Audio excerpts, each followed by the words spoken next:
आज की ऑनलाइन कक्षा में उपस्थित बीए प्रथम वर्ष से संबद्ध उपस्थित सभी छात्राओं का हार्दिक स्वागत, अभिनंदन।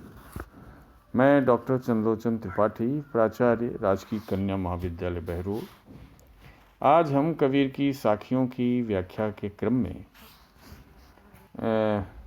बीए प्रथम वर्ष सामान्य हिंदी में के पाठ्यक्रम में शामिल संत कबीर की साखियों की व्याख्या करने की कोशिश करूंगा।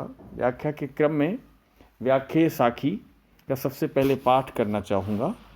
संशय खाया सकल जुग, संसा किन्हु न खद्द। जे बेधे गुरु अक्षिणा, तिनि संसा चुन चुन न खद्द। तिनि संसा चुन चुन खद्द। फिर से देखें। संशय खाया सकल जुग, संसा किन्हु न खद्द।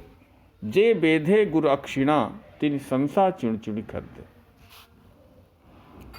इस साखी की व्याख्या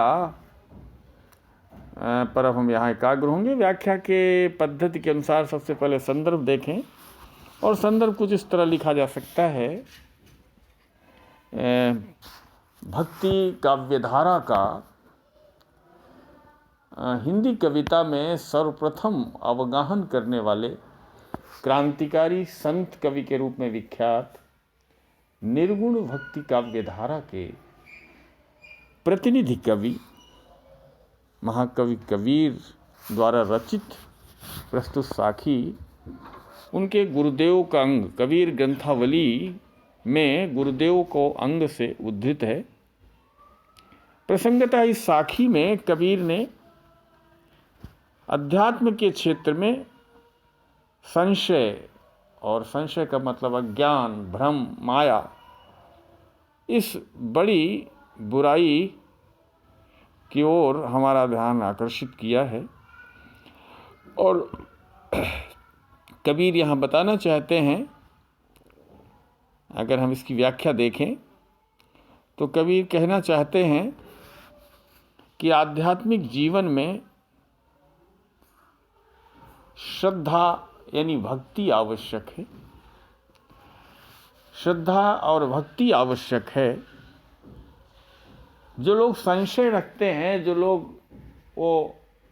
लोग अपने भीतर में भ्रम रखते हैं, संशय रखते हैं, वो माया के वशीभूत होते हैं, अर्थात वो आगे नहीं बढ़ सकते, ना ही अपने लौकिक जीवन में और ना ही अलौकिक स्तर पर अपनी आध्यात्मिक जीवन में। कबीर कहते हैं कि संशय ने संशय खाया सकल जुग। कबीर यहाँ पर इसी बात का निरूपण करते हुए, प्रतिपादन करते हुए इस साखी में कह रहे हैं कि संशय ने पूरे जगत को खा लिया है। अर्थात संसार में कोई ऐसी जीवात्मा, कोई ऐसा व्यक्ति नहीं है जो संशय से मुक्त हो, जो संशय से मुक्त हो। अर्थात ऐसा कोई नहीं है जो व्यक्ति संशय से मुक्त न हो, यानी सभी संशयग्रस्त हैं। गुरु भी जब कोई शिक्षा देता है तो शिष्य के मन में प्रश्न उत्पन्न होता है, क्या ऐसा हो जाएगा? कबीर कहते हैं कि ऐसा कोई नहीं दिखा जिसने संशय को संसा किन्हु न खद्द। संसार को इस संशय ने खाया है, लेकिन कोई ऐसा नहीं दिखा जिसने संशय को समाप्त ही किया हो, या जिसके भीतर संशय होता ही न हो। लेकिन कबीर कहना चाहते हैं कि गुरु की कृपा से जो व्यक्ति गुरु के अक्षरों से, उपदेशों से पूरी तरह बिंध जाते हैं, विद्ध हो चुके हैं, जे बेधे गुरु अक्षिणा, जो अपने गुरु की कृपा रूपी अक्षरों से बिंध जाते हैं, विद्ध हो जाते हैं, तिनि संसा चुन चुन खद्द। उनके ये जो अक्षर ही हैं, भीतर बैठे हुए अज्ञान और संशय को समाप्त कर देते हैं, समाप्त करने में सफल होते हैं, उनको खा जाते हैं, चुन चुन कर खा जाते हैं। कबीर ने यहाँ पर मानवीकरण अलंकार का बहुत ही सुंदर प्रयोग किया है। साथ ही एक क्रियात्मक बिंब यहाँ दिया है। इस अनुभूति की आग और ऊर्जा के कवि ने जब वो कहते हैं संशय खाया, संशय खा गया इस सारे संसार को, अर्थात संसार में कोई ऐसा नहीं है जिसे संशय ना हो, जो संशयग्रस्त ना हो। तो कबीर उसका काव्यात्मक प्रयोग ऐसे करते हैं जैसे संशय ने सारे संसार को खा लिया हो, लेकिन संशय को कोई खा न पाया हो। और संशय के यहाँ जो संशय का मूल प्रतीकार्थ है वो है भ्रम, अज्ञान, माया।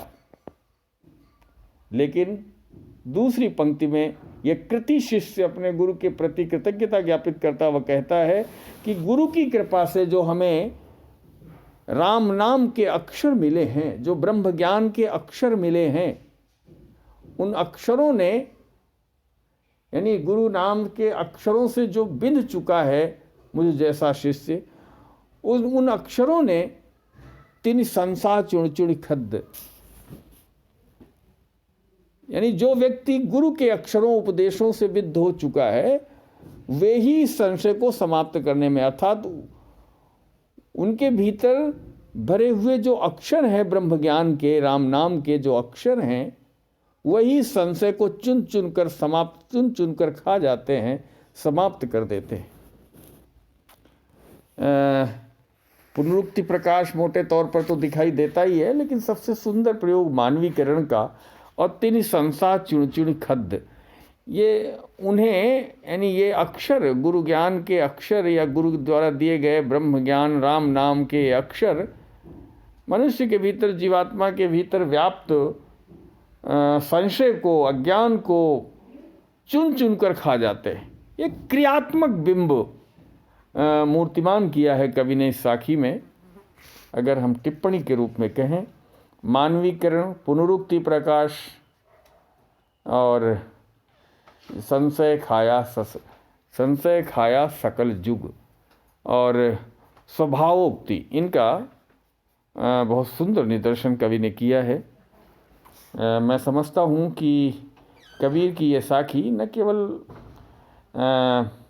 परीक्षा की दृष्टि से, बल्कि गुरु की महिमा या गुरु को अंग की साखियों में से ये काफ़ी उनकी प्रख्यात साखी है, जहाँ गुरु की सफलता केवल अपने शिष्य को दीक्षा देने में ही नहीं, बल्कि शिष्य उस कृति शिष्य की प्रकट हो रही कृतज्ञता से भी गुरु की अपनी सार्थकता होती है। और कबीर ने इस भाव को, इस कृतज्ञता भाव को अपने गुरु के प्रति, गुरु ने जो उसमें परिवर्तन किया है, तो इस कृतज्ञता भाव को कबीर ने बहुत ही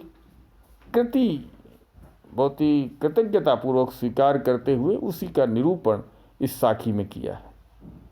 मैं समझता हूँ कि यह साखी व्याख्या की दृष्टि से तो महत्वपूर्ण है ही, गुरु के वो अंग की साखियों में से महत्वपूर्ण साखी है। इस तरह की कुछ और हम साखियों की व्याख्या यूं ही आगे व्याख्याओं के क्रम में व्याख्या करने का उपक्रम करते रहेंगे। आज आप सब लोगों ने पूरे मनोयोग के साथ और पूरे धीरज के साथ इस व्याख्यान को सुना।